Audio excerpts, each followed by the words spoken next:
Welcome friends, स्वागत है आपका आपके अपने यूट्यूब चैनल एग्जाम 5G में। अब वक्त है दोस्तों समझने का। एमपीजीके की यह क्लास नंबर 20 है और आज की इस क्लास के लिए हमारा टॉपिक है मध्य प्रदेश की प्रमुख जनजातियां, जो कि एग्जाम के पर्सपेक्टिव से बहुत ही महत्वपूर्ण टॉपिक है। तो टकटकी लगाकर अंत तक आप हमारे साथ इस वीडियो में बने रहिए। मध्य प्रदेश सामान्य ज्ञान की इस सीरीज में हम 4000 से अधिक महत्वपूर्ण प्रश्नों को कवर करने वाले हैं। सभी के सभी प्रश्न एमसीक्यू के फॉर्मेट में होंगे और सभी प्रश्नों को हम कंसेप्ट और डिटेल के साथ में देखने वाले हैं। आइए अब हम जानते हैं कि यह क्लास किन किन लोगों के लिए महत्वपूर्ण होने वाली है।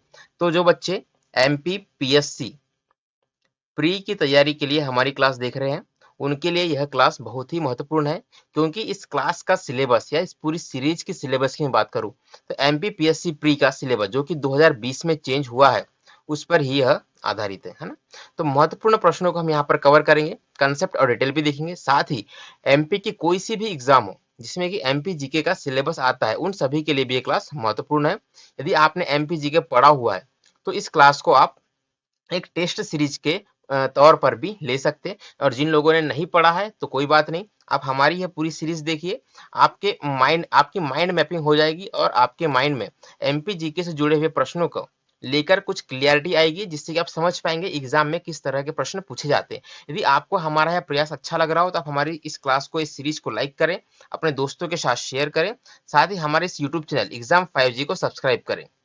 हमने वर्तमान में बच्चों के लिए है ना एमपीपीएससी मेंस का कोर्स भी लॉन्च करने का सोचा है, लेकिन हम एमपीपीएससी मेंस का कोर्स तब लॉन्च करेंगे जब हमारे इस यूट्यूब चैनल पर 1000 सब्सक्राइबर पूरे हो जाएंगे।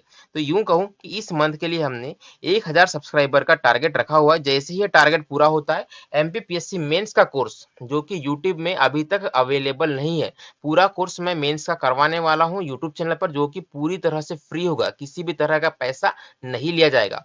पूरा कोर्स करवाऊंगा, 3 सब्जेक्ट आपके मैं तैयार अपने इस यूट्यूब चैनल पर करवाऊंगा आपकी आने वाली एग्जाम 2021 के लिए। तो जो भी बच्चे हमारे इस चैनल को देख रहे हैं या पहली बार विजिट किए हुए, इस चैनल को सब्सक्राइब जरूर करें। जैसे ही सब्सक्राइबर बढ़ेंगे, 1000 का टारगेट पूरा होगा, कोर्स लॉन्च हो जाएगा। ठीक है दोस्तों, चलिए आज की क्लास में पूरी करता हूँ। आज की क्लास पूरी करने से पहले मैं आपको एक बात बता दूं कि आज की क्लास जो है ना, आपने यदि हमारी पुरानी क्लासेस देखी हो तो रिकॉर्डिंग का फॉर्मेट थोड़ा सा अलग था। तो हो सकता है यह फॉर्मेट आपको पसंद आए ना आए, कैसा लगा मुझे कमेंट बॉक्स में मुझे बताइएगा। एक्चुअली हमारा जो रनिंग सिस्टम था उसमें कुछ प्रॉब्लम्स आ रही है, जिस वजह से मुझे कुछ अलग तरीके से वाली क्लास आपकी लेनी पड़ रही है। ठीक है दोस्तों, तो चलिए, हमें तो मतलब फॉर्मेट से क्या लेना देना, हमें तो बेसिकली पढ़ाई करनी है। लेकिन जैसी पुरानी क्लासेस लेते थे, जो क्वालिटी हम मेंटेन करते थे प्रश्नों के बारे में, तो सेम वैसी चीजें आपको देखनी पड़ेगी, बस विजुअल थोड़ा सा आपका चेंज हो जाएगा। ठीक, तो ध्यान रखिएगा, 1000 सब्सक्राइबर टारगेट आपको जल्द से जल्द पूरा करना है। पहला प्रश्न मैं लेता हूँ, बहुत ही महत्वपूर्ण प्रश्न है, और ये पूरी के पूरी क्लास ही जो जनजाति से रिलेटेड है। टोटल 2 क्लासेस आने वाली है। ठीक है, ठीक है, इसकी कितनी क्लासेस आएगी? 2 क्लासेस, जिसमें से ये जो आज हमारी है 2 क्लासेस आने वाली है, आज की हमारी यह पहली क्लास है। 100 प्रश्नों को आज मैं लगभग यहाँ पर कवर करूंगा। ठीक है, और अगली क्लास में ये टॉपिक आपका खत्म हो जाएगा। तो चलिए दोस्तों, आज की क्लास का पहला प्रश्न लेते हैं। हरिजन पुलिस कल्याण थाना किन जिलों में स्थापित किया गया है? ठीक है, इसको आप नोट कीजिएगा, हरिजन पुलिस कल्याण थाना। तो आपसे एक रिक्वेस्ट है कि यदि आप हमारी क्लास देख रहे हैं तो आप एक पेन और पेपर लेकर जरूर बैठे, साथ में एमपी का मैप आपको लेकर बैठना है। ठीक है, प्रिपरेशन आप समझ लीजिएगा। जैसे आपको एक स्टोरी सुनाता हूँ कि एक बार क्या कहा गया, 2 बच्चे थे, उनको यह बताया गया कि आपको एक 6 फीट गहरा गड्ढा खोदना है। ठीक है, गहरा गड्ढा खोदना, एक हथियार उनको दे दिया गया। तो उनमें से एक बच्चे ने तुरंत ही हथियार लेकर खोदना चालू किया, यानी कि वह मेहनत कर रहा है। क्या कर रहा है? वह मेहनत। ठीक है, मेहनत करना उनने स्टार्ट कर दिया। लेकिन दूसरे बच्चे ने स्टार्ट नहीं किया अभी। ठीक है, वह क्या काम कर रहा है कि जो हथियार दिया गया है वह उसे तेज कर रहा है। क्या कर रहा है? वह अपने हथियार को तेज कर रहा है, नुकीला कर रहा है। तो इसने, मान लेते हैं कि इनने गड्ढा खोदा 6 फीट का, ये भी 6 फीट का गड्ढा खोदेगा। तो इसको यह गड्ढा खोदने मेहनत करने वालों को ज्यादा टाइम लगेगा, क्योंकि इसके हथियार में क्वालिटी नहीं है ना। इसने हथियार पहना किया तो यह कम समय में अपना काम पूरा कर लेगा। ठीक है, तो इसकी प्रिपरेशन आपको पहले प्रिपरेशन करना है। ठीक है, क्या करना है आपको? सबसे पहले आपको प्रिपरेशन करना है कि आपको किस तरह से अपनी मेहनत को एग्जीक्यूट करना है। ठीक है, तो इस क्लास को लेने से पहले आप पेन और पेपर, 2 चीजें आप लेकर बैठिए। पहली चीज आपको ये काम करना है, दूसरी चीज एमपी का मैप लीजिए, है ना। अब मैप में आपको क्या काम करना है कि मान लेते हैं जैसे मेरी मैपिंग बहुत गड़बड़ है, मान लेते हैं कि यह एक एमपी का मैप है, कुछ इस तरह से है एमपी का मैप, है ना। बहुत ही खराब है मेरी ड्राइंग वैसे। तो एमपी का मैप कुछ इस तरह का है। तो आपको क्या करना, सबसे पहले एमपी के मैप में ये चीजें मार्क करनी है ना। एक मार्क आपको ऐसे करना है, एक मार्क आपको ऐसे करना है। यहाँ पर आपको लिखना दिशा है, ऊपर की तरफ नॉर्थ होगा, नीचे की तरफ साउथ होगा, राइट हैंड साइड में ईस्ट होगा और लेफ्ट हैंड साइड में वेस्ट होगा। तो एमपी को हमने क्या कर दिया, 4 भागों में बांट दिया। अब यहाँ जो भी प्रश्न आएंगे उनमें मैं जिन जिन जिलों के बारे में बात करूंगा उन उन जिलों को आपको मैप में देखते हुए चलना है। और जिस टॉपिक के बारे में प्रश्न पूछा जा रहा है, हो सके अगर आप नोट्स बना रहे हो तो एमपी का मैप आप ड्रॉ कर ले। और जैसे हरिजन पुलिस कल्याण थाना है ना, भोपाल की बात करूं तो भोपाल कुछ इस जगह पर स्थित है, उज्जैन की बात करूं तो कुछ इस जगह पर स्थित है। तो ये आपको मैपिंग करना है। एक मैप आपको ये लेना है जिसमें जिलों के बारे में जानकारी होगी। दूसरे मैप में आपको ये लेना है कि जिले के साथ साथ में एरियाज की भी जानकारी होगी, है ना। जैसे कि ये चंबल वाला इलाका है ना, इस इलाके को हम क्या कहते हैं, इस इलाके को हम कहते हैं मालवा, इस इलाके को हम कहते हैं बुंदेलखंड, इस इलाके को। यहाँ पर है आपका बघेलखंड, ये है आपका नर्मदा घाटी का क्षेत्र। तो इस तरह से आपको इन क्षेत्रों के बारे में ध्यान में रखना है। और कौन सा प्रश्न कौन से क्षेत्र से रिलेटेड है और कौन से जिले से रिलेटेड है, ये दो बातें आपको इन प्रश्नों के बारे में देखनी है। ऐसा करने से फायदा क्या होगा, फायदा ये होगा कि आपको चीजें लंबे समय तक याद रहेगी। ठीक है दोस्तों, तो चलिए प्रश्न मैं ले रहा हूं, है ना। प्रश्न वैसे ले चुके हैं। प्रश्न है कि हरिजन पुलिस कल्याण थाना यह किस स्थान पर है ना। तो आपके ऑप्शन है भोपाल में है और उज्जैन में है, जबलपुर में है और दतिया में है, पन्ना में है और मुरैना में है। तो इस सवाल का सही जवाब है ऑप्शन नंबर डी या उपरोक्त सभी, है ना। तो ऑप्शन नंबर डी इस सवाल का सही जवाब है। हरिजन पुलिस कल्याण थाना हमें इन सभी जिलों में देखने को मिलता है। अब हरिजन पुलिस कल्याण थाने का काम क्या होता है हम जानते हैं। तो यहाँ पर हरिजन से संबंधित, अब हरिजन से का मतलब क्या है ना, हरिजन इस शब्द का मतलब क्या है। तो हरिजन का मतलब हमारा यहाँ पर जनजातियों से है। जनजातियों में क्या आएंगे, आपके एसटीज आएंगे, राइट। तो जनजातियों से यह रिलेटेड है, एसटी शेड्यूल्ड ट्राइब, अनुसूचित जनजाति, उससे संबंधित यह क्लासेस है, यह क्लास है, ठीक। तो यहाँ पर क्या होता है कि एसटी और एससी से संबंधित विवादों का प्रकरण दर्ज किया जाता है। इस अब कल्याण थाना है, पुलिस कल्याण थाना है, तो पुलिस कल्याण मतलब पुलिस थाने में नॉर्मली क्या होता है, तो प्रकरण दर्ज होते हैं। तो इसका काम क्या है, एसटी से रिलेटेड प्रकरण दर्ज करना, राइट। आई होप कि आप ये प्रश्न आपको क्लियर हो गया होगा। अगला प्रश्न मैं लेता हूं। अगला प्रश्न है, मध्य प्रदेश में हरिजन एवं आदिवासी प्रकोष्ठ की स्थापना कहां पर की गई है। दोनों अलग अलग चीजें, ठीक है। यह है हरिजन एवं आदिवासी प्रकोष्ठ, ठीक दोस्तों। आपके ऑप्शन है सागर, भोपाल, इंदौर और जबलपुर। जो लोग प्रैक्टिस सेट के तौर पर ले रहे, जिन्होंने एक टॉपिक ऑलरेडी किसी बुक से कवर कर लिया, कोई बुक आप रेफर कर सकते हैं, है ना। मैं किसी पर्टिकुलर बुक का नाम नहीं लूंगा। वैसे मेरी पर्सनल फेवरेट जो है वो माहेश्वरी की बुक है, या वर्णवाल की बुक भी आप रेफर कर सकते हैं। सारी चीजें वहां पर डिटेल में दी हुई है, ठीक है।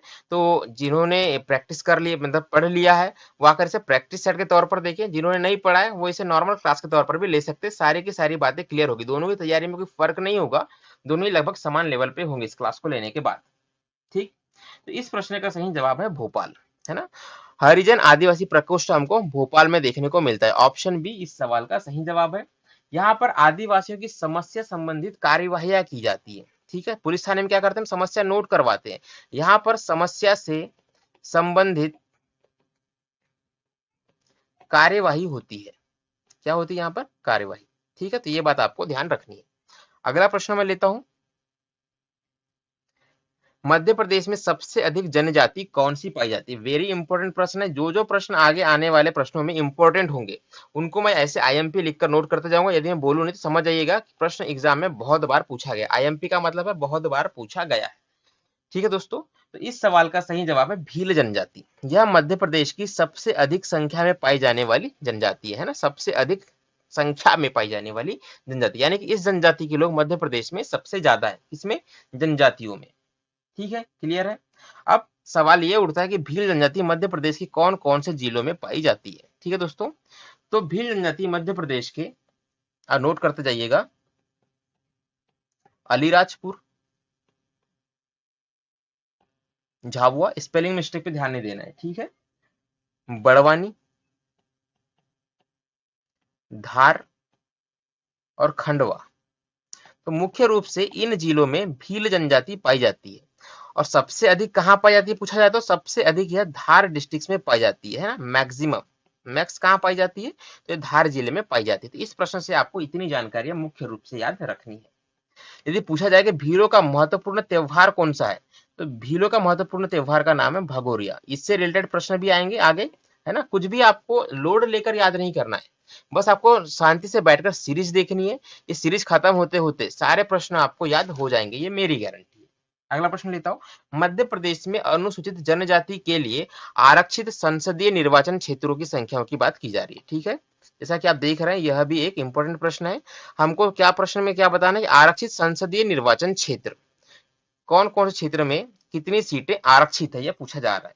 इस सवाल का सही जवाब है 5, सॉरी, इस सवाल का सही जवाब है 4, सॉरी 4 है ना, 4 सीटें हैं, 5 नहीं है, 4 सीटें। आइए डिटेल में आपको इस बारे में बता दूं। यदि मैं बात करूं लोकसभा चुनाव किस तरह से होते हैं, हमारे यहाँ पर दो तरह से है ना। एक होती है लोकसभा के चुनाव जिसमें हम वोट डालते हैं, एक होती है विधानसभा के चुनाव, है ना। विधानसभा, जिनको नहीं पता उनके लिए एक बहुत ही बेसिक जानकारी, लोकसभा में चुने जाते हैं सांसद। क्या चुने जाते हैं इसमें, सांसद, जो कि आपके दिल्ली कैबिनेट में बैठते हैं। और जो आपके सीएम की कैबिनेट में बैठते हैं उनको हम क्या कहते हैं, तो उन्हें हम कहते हैं विधायक, यानी कि एमएलए, राइट। इनको हम कहते हैं एमएलए और इनको कहते हैं हम एमपी, राइट। तो लोकसभा में हम बात करें अनुसूचित जाति की, यानी कि एससी की मैं बात करूं, तो एससी की सीटों की संख्या है दोस्तों 4, ठीक है। और यहाँ पर अनुसूचित जाति के बारे में पूछा जा रहा है। अनुसूचित जनजाति की बात करूं, तो एसटी के सीटों की बात करूं, तो इनकी संख्या है 6, राइट। नोट करते जाइएगा, नोट करना बहुत इंपॉर्टेंट है ना। नोट्स आप अपने से बनाइए, मेरे पीडीएफ के भरोसे ना बैठे रहे, क्योंकि नोट्स हमेशा स्वयं ही बनाई जाती है। मेरे पीडीएफ में मैं क्या लिखूंगा वो मेरे हिसाब से मैंने लिखा है, नोट्स में जो लिखेंगे आप अपनी कैपेसिटी के आप हिसाब से लिखेंगे, कि जो आपको याद रखना है आप उन चीजों को लिखेंगे, ठीक है। इसलिए नोट्स याद रखें, आप किसी भी चैनल से पढ़ रहे हो, नोट्स हमेशा अपने हाथ से ही बनाए, पीडीएफ को प्रीफर ना करें, है ना। पीडीएफ कोई नहीं पढ़ता है। यदि हम बात करें विधानसभा में, तो विधानसभा में एससी की सीट है, अनुसूचित जाति की जो सीट है उनकी संख्या दोस्तों 35, और जो एसटी की सीट है इनकी संख्या 47, राइट। अब आपको ये बताना है कि मध्य प्रदेश में लोकसभा की टोटल कितनी सीटें हैं और विधानसभा की टोटल कितनी सीटें हैं, है ना। टोटल कितनी है ये आपको बताना है। कहाँ बताएंगे आप, मुझे कमेंट बॉक्स में कमेंट करके बताएंगे। जो फ्रेशर है वो नहीं बताएगा चलेगा, लेकिन जो एक साल से तैयारी कर रहे हैं वो जरूर बताएं, इससे आपकी तैयारी का पता चलता है, ठीक। अगला प्रश्न देखते हैं। आदिम जाति कल्याण विभाग का नाम बदलकर कब आदिवासी एवं हरिजन कल्याण विभाग कर दिया गया, तो मेरे हिसाब से यह भी बहुत ही इंपॉर्टेंट प्रश्न है। यह काम किया गया था सन 1965 में, 1965 में नाम चेंज हुआ था। पहले नाम क्या था, आदिम जाति कल्याण विभाग, क्या चेंज करे, क्या हुआ, आदिवासी एवं हरिजन कल्याण विभाग। तो हरिजन वर्ड इसमें ऐड हो गया, है ना। कब हुआ, 1965 में, ठीक है। इस प्रश्न के बारे में इतनी ही जानकारी है। अगला प्रश्न अब हम देखते हैं। मध्य प्रदेश के किस जिले में सबसे कम आदिवासी निवास करते हैं। अगेन इंपॉर्टेंट क्वेश्चन, ये पूरी का पूरा क्लास ही इंपॉर्टेंट रिलेटेड इंपॉर्टेंट है ना, जनजाति से संबंधित। तो किस जिले में सबसे कम आदिवासी की बात की जा रही है, तो मध्य प्रदेश के भिंड जिले में, है ना। मैप में देखते चलिए भिंड कहाँ पर है, ठीक है।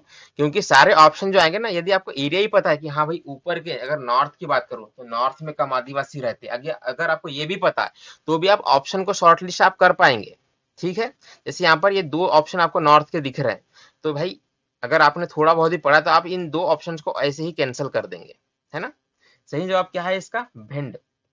यहाँ की लगभग 0.4% जनसंख्या, किसके अनुसार, 2011 की जनगणना के अनुसार 0.4% यहाँ पर आदिवासी निवास करते हैं। आदिवासी का मेरा कहने का मतलब कि आदिवासी जब भी मैं कहूँ इसका मतलब है एसटी से, शेड्यूल ट्राइब से, ओके।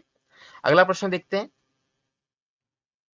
आदिवासी जनसंख्या की दृष्टि से मध्य प्रदेश का प्रथम जिला कौन सा है, यानी कि सबसे अधिक आदिवासी किस जिले में पाए जाते हैं। सबसे अधिक आदिवासी हमको धार में देखने को मिलते हैं, ऑप्शन नंबर ए इस सवाल का सही जवाब है, ठीक है दोस्तों। अगला प्रश्न लेता हूं। मध्य प्रदेश की जनजातियों में सर्वाधिक जनसंख्या वाली जनजाति कौन सी है, तो मध्य प्रदेश में सबसे ज्यादा पनिका जनजाति के लोग रहते हैं, ठीक है। सर्वाधिक जनसंख्या, है ना, जनसंख्या की बात हम कर रहे हैं, ठीक है। तो पनिका जनजाति सर्वाधिक संख्या में पाई जाती है, किसमें, इन चारों में। यदि हम वैसे बात करें किसकी, जनजातियों की, तो वैसे अगर हम बात करें तो सबसे अधिक मात्रा में भील हमारे मध्य प्रदेश में पाए जाते हैं, ठीक है। इस सवाल के हिसाब से ऑप्शन नंबर है इसका सही जवाब है। यदि पूछा जाए कि पनिका जनजाति मुख्य रूप से किन जिलों में देखने को मिलती है, तो यह आपको सीधी और शहडोल, इन दो जिलों में ये मुख्य रूप से पाए जाते हैं। ठीक है, मध्य प्रदेश के मैप में देखिए, ये आपको पूर्व की तरफ देखने को मिलेंगे, यानी कि मध्य प्रदेश के मैप में इस डायरेक्शन में। ठीक है, तो अगर आप इतना भी याद रखते हैं तो आप इसको लंबे समय तक याद रख पाएंगे। खास बात क्या है कि इस जनजाति के लोग कबीर पंथी कहलाते हैं। क्या कहलाते हैं? यह कबीर पंथी है ना, जैसे गांधीगिरी होती है ना, वैसे ही कबीर पंथी, कबीर को फॉलो करने वाले। गांधीगिरी मतलब जो गांधी को फॉलो करते हैं।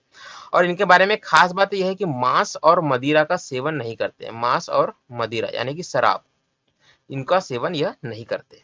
क्लियर है? अगला प्रश्न देखते हैं। अगला प्रश्न है, भील शब्द तमिल भाषा के बिल्लुअर शब्द का क्या अर्थ है? तो भील शब्द, इस शब्द की उत्पत्ति तमिल भाषा से हुई है। पहली बात तो आपको ये याद रखना है, किससे उत्पत्ति हुई है? तमिल भाषा से। और तमिल भाषा के भी किस शब्द से हुई है? तो यह बिल्लुवर है ना, बिल्लू बार्बर, इससे आप याद रख सकते हैं। बिल्लू बार्बर, मजाक था भाई। Billu barber, sorry Billu barber बोल रहा हूँ, बिल्लूवर से इस शब्द की उत्पत्ति हुई है, जो कि तमिल भाषा का एक शब्द है।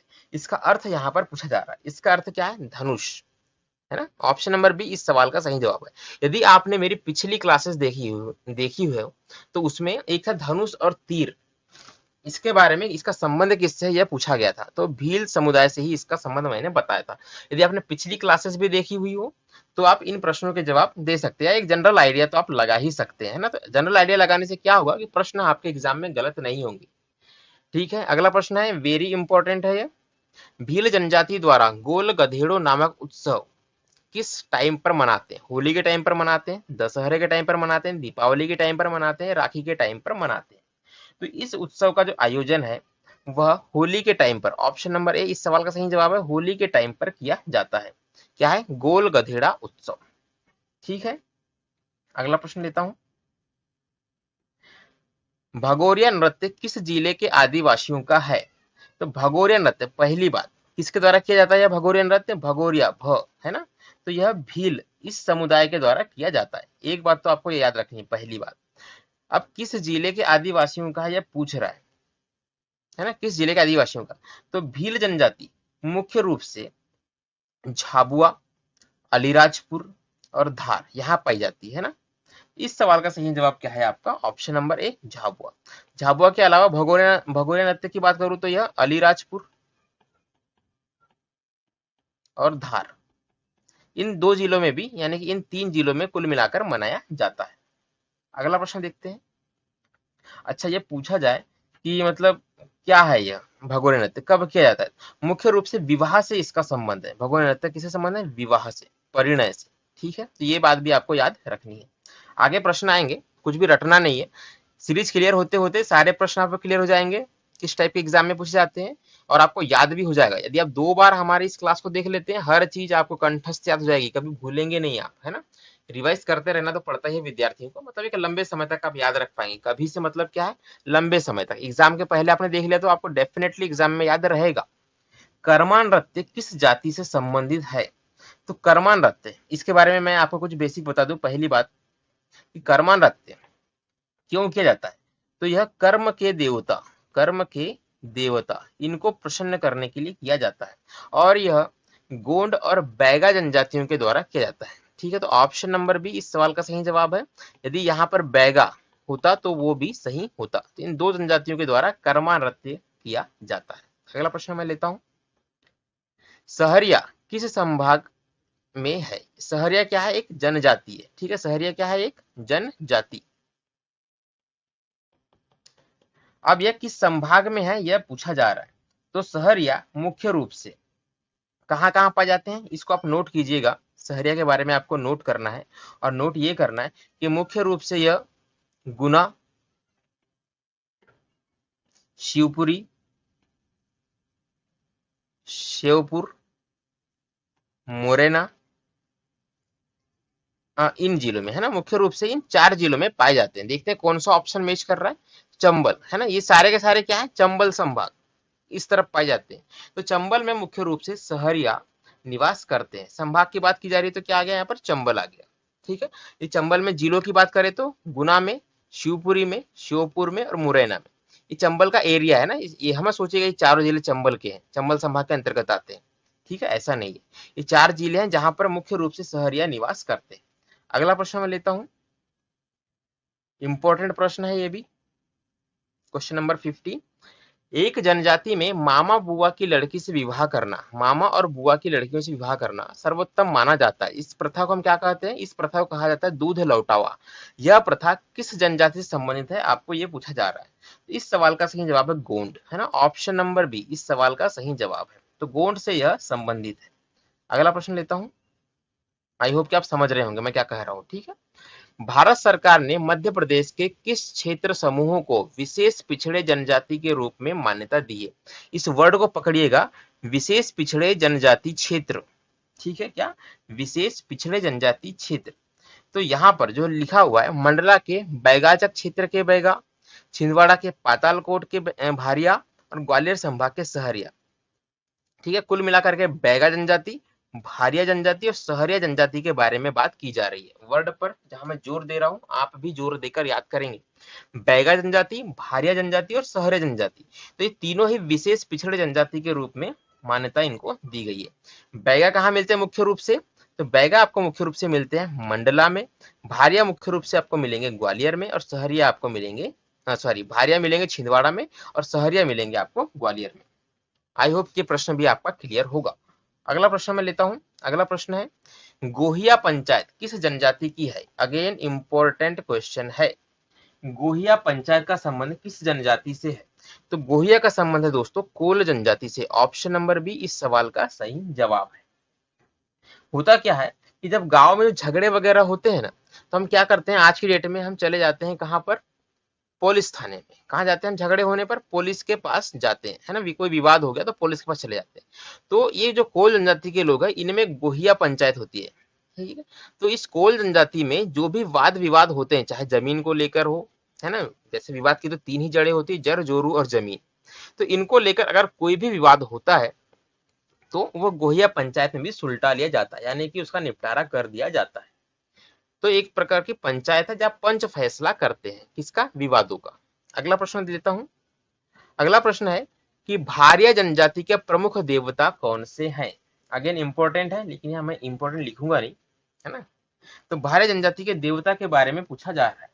तो इनके प्रमुख देवताओं में भीमसेन, ठीक है। ऑप्शन नंबर बी इस सवाल का सही जवाब है। भीमसेन इस जनजाति के प्रमुख देवता है। किसके? भारिया, भ से भारिया, भ से भीमसेन, ठीक है। तो ऐसे आप इसको याद रख सकते हैं। अपनी ट्रिक है, जैसे मैंने ये बनाई थी आपको बता दी। आपको कुछ और जमता हो तो वो बना लीजिएगा, है ना। कोई रिया सेन करके भी याद रख सकता है, ठीक है, एक नाम हो सकता है ना किसी का, रिया सेन। तो ऐसे भी आप इसको याद रख सकते हैं, राइट। अगला प्रश्न मैं लेता हूं। कौन सी जनजाति कबीरपंथी है? प्रश्न रिपीट हुआ है, कुछ अलग तरीके से एक ही प्रश्न पूछा गया है। पनिका जनजाति ये कबीरपंथी है। मैंने आपको बताया था ये मांस और मदिरा का सेवन नहीं करते हैं, कबीरपंथी ये होते हैं। मुख्य काम क्या है इनका? कपड़ों से रिलेटेड व्यापार करते हैं, ठीक है। क्या है इनका? कपड़ा, है ना, या बुनने का व्यापार करे या बेचने का करे, तो कपड़ों से रिलेटेड व्यापार से संबंधित है पनिका जनजाति। अगला प्रश्न लेता हूं। बिलमा किस जनजाति का नृत्य है ना। सबसे पहली बात, बिलमा क्या है यह भी एग्जाम में पूछा जा सकता है। तो बिलमा एक नृत्य का फॉर्म है ना। बिलमा क्या है? नृत्य। किस जनजाति का है? तो यह बिलमा बैगा जनजाति का नृत्य है। तो ऑप्शन नंबर ए इस सवाल का सही जवाब है बैगा। ब से बिलमा, ब से बैगा। तो ऐसे करके भी आप बहुत सारे क्वेश्चनों को याद रख सकते हैं, है ना। या मेरी ट्रिक है, आपकी ट्रिक दूसरी हो सकती है, जैसा मैंने आपको बताया। तो ऐसे भी आप इसको याद रख पाएंगे। इसके अतिरिक्त यदि मैं बैगा जनजाति के अन्य नृत्यों की बात करूं, तो इनके और अन्य नृत्यों में एक तो नाम है दोस्तों सुआ और एक है परधौनी। इन दोनों को भी आपको याद रखना है, यानी कि बैगा जनजाति के तीन नृत्य कुल मिलाकर आपको याद रखने हैं। बिलमा, सुआ, परधौनी। बिलमा, सुआ, परधौनी, बीएसपी, बहुजन समाज पार्टी, ठीक है। तो ट्रिक आप अपनी बनाइए, उसको अपने नोट्स में नोट कीजिए ताकि चीजें आपको लंबे समय तक याद रहे, ठीक है। बार में ठीक है बोलते तो मुझे वो गाना याद आता है, एक भोजपुरी गाना है, ठीक है, खेसारी लाल का, सुनिएगा। ऐसी मुझे सुनने में आया था एक दिन, जब भी मैं ठीक है बोलता हूँ तो मुझे वो याद आ जाता है। अगला प्रश्न लिखते हैं, कोरकू जनजाति का नृत्य कौन सा है? ये जनजाति का नाम है कोरकू। नृत्य के बारे में पूछा जा रहा है। तो इनका मुख्य नृत्य है चटकोरा। क्या है इनका? चटकोरा। ऑप्शन नंबर बी इस सवाल का सही जवाब है। पूछा जाए कि कोरकू जनजाति मध्य प्रदेश के कौन से जिले में मुख्य रूप से निवास करती है? तो वो जिस जिले का नाम है दोस्तों बैतूल। बैतूल जिले में चटकोरा नृत्य कोरकू जनजाति के द्वारा किया जाता है। अगला प्रश्न लेता हूं। पश्चिमी मध्य प्रदेश की मुख्य जनजाति क्या है? देखिए, मैंने आपको बताया था स्टार्टिंग में मैप लेने के लिए, अब यहाँ पश्चिमी मध्य प्रदेश का पूछ रहा है। पश्चिमी मध्य प्रदेश में कौन कौन से जिले आते हैं, आपको ये याद रखना है, और कौन सी जनजाति आती है। यदि आपने पुराने 21 प्रश्नों को ही देखा हो तो भी आप इस प्रश्न का जवाब दे सकते हैं, राइट। मैंने आपको क्या बताया था, भील जनजाति के बारे में, वही इसका सही जवाब है, भील जनजाति। मध्य प्रदेश में सबसे अधिक संख्या में पाई जाने वाली जनजाति कौन सी है? तो भील है, ठीक है। कहाँ पाई जाती है? मुख्य रूप से धार में पाई जाती है, धार में संख्या ज्यादा है। साथ ही झाबुआ में भी मिलेगी आपको देखने, खंडवा में भी मिलेगी देखने, यानी कि निमाड़, वो जो पश्चिमी मध्य प्रदेश है ना, वहां पर आपको भील जनजाति मुख्य रूप से देखने को मिलेगी। यदि आपको वहां के जिलों के नाम भी याद है तो भी आप इसका अंदाजा लगा सकते हैं, क्योंकि एग्जाम में ऐसे ऑप्शन दिए जाते हैं जो शॉर्ट लिस्ट आप कर सके, राइट। इसीलिए मैं आपसे ये कह रहा था। अगर बात करें मुख्य बात की, तो भील क्या है? यह मध्य प्रदेश की सबसे बड़ी जनजाति है। यदि पूछा जाए कि इंडिया की सबसे बड़ी जनजाति कौन सी है, तो इंडिया में गोंड ये सबसे बड़ी जनजाति है, ठीक है। गोंड इंडिया, भील एमपी, याद करना है। अगला प्रश्न लेता हूं। ज्यादा तो नहीं बता रहा हूँ एक प्रश्न के बारे में, कमेंट करके बताइएगा, है ना, अगर डिटेल ज्यादा हो रही हो या मैं लंबा खींच रहा हूँ या मुझे सीधी बात करनी है ना, नो बकवास, कुछ अलग से ना बताऊं आपको, तो भी आप मुझे कमेंट बॉक्स में कमेंट कर सकते हैं। आप जैसा बोलेंगे मैं उस तरीके से लेक्चर आपके लिए बना दूंगा। मध्य प्रदेश में अनुसूचित जातियों में सबसे अधिक जनसंख्या किस जाति की है, पूछा जा रहा है। तो अभी मैंने आपको बताया था क्या, भीलों की संख्या ज्यादा है अनुसूचित जनजातियों। अब यहाँ क्या पूछा जा रहा है, अनुसूचित जातियों के बारे में बात की जा रही है ना। जिसने प्रश्न ध्यान से नहीं पढ़ा, सर इसमें भील तो दिया ही नहीं है ना, भील तो ऑप्शन में ही नहीं है, तो आपको क्वेश्चन को भी ध्यान से पढ़ना है। यहाँ पे जाटव सबसे अधिक संख्या में पाए जाने वाले अनुसूचित जनजाति है, जाटव, ठीक है। जनजाति को सॉरी, जनजाति में कह रहा हूँ, जाति। तो यह क्या है? एससी, जाति मतलब एससी, जनजाति मतलब एसटी, शेड्यूल कास्ट और शेड्यूल ट्राइब, दोनों अलग अलग चीज है, ओके। ध्यान से पढ़ना है क्वेश्चन को, वहीं पर कंफ्यूज हो जाते हैं, कई बार हमें आंसर पता होता है फिर भी हम आंसर गलत कर देते हैं। मध्य प्रदेश के उत्तर पश्चिमी जिलों में केंद्रित प्रमुख जनजाति कौन सी है? बात किसी की जा रही है? उत्तर पश्चिमी जिला, है ना। उत्तर मतलब ऊपर की तरफ, चंबल संभाग, ग्वालियर साइड वाला क्षेत्र। पश्चिम मतलब उसके थोड़ा पश्चिम में अपन आ जाते हैं, है ना, जहां पर क्या है, ये शाजापुर वगैरह है, गुना है, इस तरह की बात की जा रही है। तो यहाँ पर कौन सी प्रमुख जनजाति पाई जाती है, यह पूछा जा रहा है। तो यहाँ पर मुख्य रूप से सहरिया जनजाति का निवास देखने को मिलता है, राइट। ऑप्शन नंबर डी इस सवाल का सही जवाब है। अगला प्रश्न देखते हैं, मध्य प्रदेश की दूसरी सबसे बड़ी जनजाति कौन सी है? तो दूसरे नंबर पर मध्य प्रदेश में गोंड पाई जाती है, यह इंडिया की सबसे बड़ी और मध्य प्रदेश की दूसरी सबसे बड़ी जनजाति है, ठीक है। सेकेंड भील, फर्स्ट एमपी के संदर्भ में, है ना, दोनों किसी संदर्भ में, तो एमपी के संदर्भ में है, यानी एमपी मतलब मध्य प्रदेश। लामा नाई उस व्यक्ति को कहा जाता है जो विवाह करता है ना, मतलब किस तरह का विवाह करता है उसे हम लामा नाई कहते हैं, यह पूछा जा रहा है। यहाँ सेवा विवाह, पलायन विवाह, ब्रह्म विवाह। तो इनमें से जो व्यक्ति सेवा विवाह करता है उसको हम क्या कहते हैं, उसे हम कहते हैं लामा नाई, सेवा विवाह, ठीक है। तो यह एक जनजातियों में फेमस जो है एक टाइप का विवाह है। अब ऐसे लोग परिवार में, यानी कि गांव में कुछ ऐसा परिवार होता है जिनमें की सारी लड़कियां ही होती है, सारी की सारी क्या होती है, लड़कियां ही होती है। एक बात आपको बताऊं, मध्य प्रदेश में जो अबार्शन जो है ना, जिसको मना किया गया कि आप लड़कियों को मत मारिए, बेटी बचाओ बेटी पढ़ाओ, शहरों में ज्यादा होता है, गाँव में ऐसा कुछ नहीं होता है। गाँव में लोग अपनी बच्चियों को पाल लेते हैं, शहरों में लोग डिस्क्रिमिनेट करते हैं, जनजातियों के लोग डिस्क्रिमिनेट नहीं करते, जो भी बच्चे आते हैं उनको भगवान का रूप मानते हैं, राइट। तो कुछ ऐसे परिवार होते हैं जहां पर सिर्फ लड़कियां ही लड़कियां होती, कोई लड़का नहीं होता है, तो पालन पोषण की समस्या उनके सामने आती है, क्योंकि ये लोग जंगल में रहते हैं, मेहनत का काम करना होता है, तो एक व्यक्ति थोड़ा सा स्ट्रांग चाहिए, है ना। मैं ये नहीं कह रहा कि लड़कियां स्ट्रांग नहीं होती, एक सपोर्ट भी चाहिए होता है, ठीक है। तो क्या होता है कि इस कंडीशन में जब विवाह होता है तो जो लड़के होते हैं, ये लड़के होते हैं, ये घर जमाई बन जाते हैं, ये शब्द बहुत फेमस है। उस घर जमाई को ही हम लामा नहीं कहते हैं, घर जमाई को ही क्या कहते हैं, लामा नहीं। तो लोग घर जमाई बनकर सेवा करते हैं लड़कियों के परिवार की, तो उसे ही हम क्या कहते हैं, लामा नहीं विवाह या सेवा विवाह, सेवा करने के लिए किया गया विवाह, राइट। और व्यक्ति को क्या कहा गया, जो घर जमाई को ही कहा गया लामा नहीं। अगला प्रश्न अब मैं लेता हूं आपके लिए।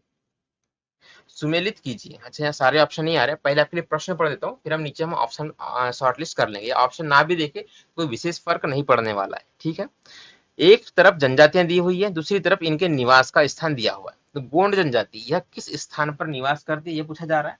तो गोंड जनजाति दोस्तों ये नर्मदा नदी के दोनों ओर सतपुड़ा की पहाड़ियों में निवास करती है। तो ऑप्शन नंबर 2 इसका सही जवाब हो गया गोंड के लिए। भील की बात करूं, भील मैंने आपको बताया था यह मध्य प्रदेश के पश्चिमी हिस्से में निवास करती है। तो ऑप्शन नंबर ए इसका हो गया सही मैच। सहरिया जनजाति यह उत्तरी भारत में, और उत्तरी भारत कह रहा हूँ, उत्तरी मध्य प्रदेश में। उत्तरी मध्य प्रदेश का एरिया किस एरिया में आता है, मध्य भारत के पठार में। तो सहरिया ऑप्शन नंबर 3। भारिया की बात करूं तो जो बच गया, भारिया मुख्य रूप से पातालकोट में पाई जाती है। तो ये जो है ऑप्शन नंबर डी जो है यहाँ पर, यह इंपॉर्टेंट है, इसको आपको अपनी नोटबुक में नोट करना है। एग्जाम में डायरेक्टली क्वेश्चन आता है कि पातालकोट में निवास करने वाली जनजाति का नाम बताइए, राइट, तो वो भारिया जनजाति है। ठीक, अगला प्रश्न मैं आपके लिए लेता हूँ, आई होप कि समझ गए होंगे, आपको नीचे वाले ऑप्शन की आवश्यकता इसके लिए नहीं है, राइट। अगला प्रश्न, वर्ष 2011 की जनगणना, यह आपके पूरे सिलेबस का बहुत ही महत्वपूर्ण टॉपिक है, इसको पढ़ना बहुत जरूरी है, आगे क्लासेस में हम ये भी पढ़ेंगे। यहाँ पे प्रश्न है कि जनगणना के लिए अंतिम आंकड़ों के अनुसार मध्य प्रदेश की कुल जनसंख्या में अनुसूचित जनजाति यानी कि एसटी के परसेंटेज के बारे में बात की जा रही है। तो मध्य प्रदेश में 21.16 ये इसका परसेंट था, है ना, 21.16%। ऑप्शन नंबर बी इस सवाल का सही जवाब है, राइट। अगला प्रश्न मैं आपके लिए लेता हूं, सहरिया जनजाति मध्य प्रदेश के किन जिलों में पाई जाती है। ठीक है, किसकी बात की जा रही है, सहरिया जनजाति की बात की जा रही है। तो नोट कीजिएगा, सहरिया जनजाति मुख्य रूप से मध्य भारत के पठार में, वहां पर क्या क्या मिलेगा आपको देखने, वहां आपको मिलेगा एक तो श्योपुर जिला मिलेगा, एक मिलेगा आपको उसी के आसपास देखना है ना, मैप में देखते चलिए, शिवपुरी जिला मिलेगा आपको, एक मिलेगा आपको गुना, एक मिलेगा आपको मुरैना। तो मुख्य रूप से इन जिलों में निवास करती है। जो भी ऑप्शन मैच कर रहे हो देख लीजिएगा, ठीक है। शिवपुर, शिवपुरी, गुना, हाँ मैं ही देख देता हूँ ऑप्शन नंबर, उतनी मेहनत आप क्यों करें। ऑप्शन नंबर बी इस सवाल का सही जवाब है, ठीक है। इसी प्रकार मैं यदि भील की बात करूं तो धार, झाबुआ, है ना, पश्चिमी मध्य प्रदेश का हिस्सा में पाई जाती है।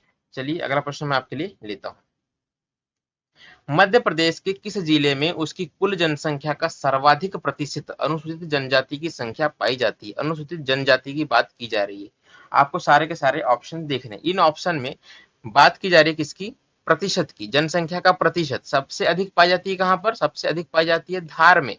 और यदि परसेंटेज की बात करें तो यह अलीराजपुर इसका सही जवाब है। परसेंटेज में लगभग 90% जनसंख्या अलीराजपुर की अनुसूचित जनजाति की है, राइट।